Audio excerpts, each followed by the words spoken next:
জামাতের বট বাহিনীর কাজ হচ্ছে আপনি জামাত বা জামাতের নেতাদের সমালোচনা করলেই আপনি নাস্তিক, মুরতাদ, কাফের ইত্যাদি বলে প্রচার করা এবং আপনার অনলাইনে জিনা হারাম করে দেওয়া, আপনার অ্যাকাউন্ট খেয়ে ফেলা, আপনাকে হ্যারাস করা, আপনার ক্যারেক্টার অ্যাসাসিনেশন করা, আপনাকে অনলাইনে ব্ল্যাকমেল করা ইত্যাদি। ওরা আসলে খারিজি, ওরাই আসলে কাফের। এবং এই মওদুদি অনুসারীরা তারা স্বীকার না করলেও এটা তাদের একটি ধর্ম। দেখেন কলেমাকে কিভাবে তারা বিকৃত করে, একদম খোদ কলেমাকে সারা বিকৃত করে ফেলেছে। লা ইলাহা ইল্লাল্লাহ মুহাম্মদ রাসূলুল্লাহ তারা বাদ দিয়ে সেখানে তারা কি ঢুকিয়েছে দেখেন।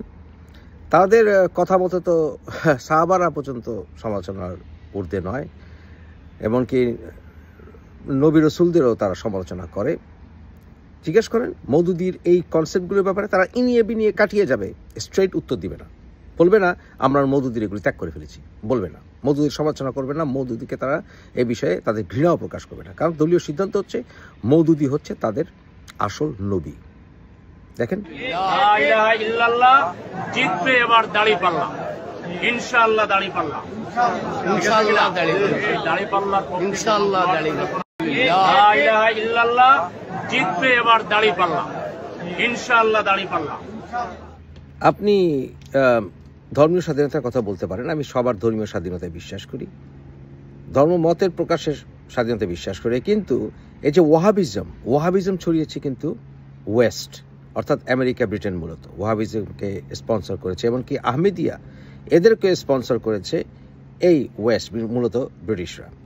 আপনারা মেমোয়ার of A British spy William hamper এটা পড়ে দেখবেন।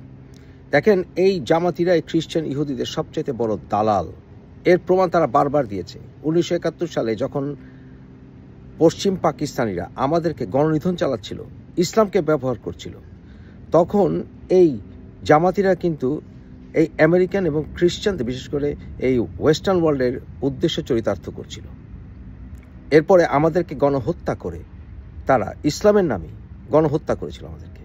হিন্দু মেয়েদেরকে তারা গনিমতের মাল বানিয়েছিল, স্বীকার করুক বা নাই করুক। কারণ কি, ওই যে ভুয়া খারিজি মতবাদে এরা বিশ্বাসী। এবং এরপর তারা গণহত্যা করে কোথায় আশ্রয় নিয়েছে? এই সকল পশ্চিমা দেশগুলোতে, বিশেষ করে ব্রিটেন, আমেরিকায় তারা আশ্রয় নিয়েছে, কানাডায় আশ্রয় নিয়েছে, নিয়েছে। তাহলে কি প্রকাশ পেল? তারা আসলে মূলত খ্রিস্টান ইহুদিদের দালাল। এরপর ওই যে আপনার জিয়াউর রহমান এবং জিয়াউল হকের সময় যে জিয়াউল হক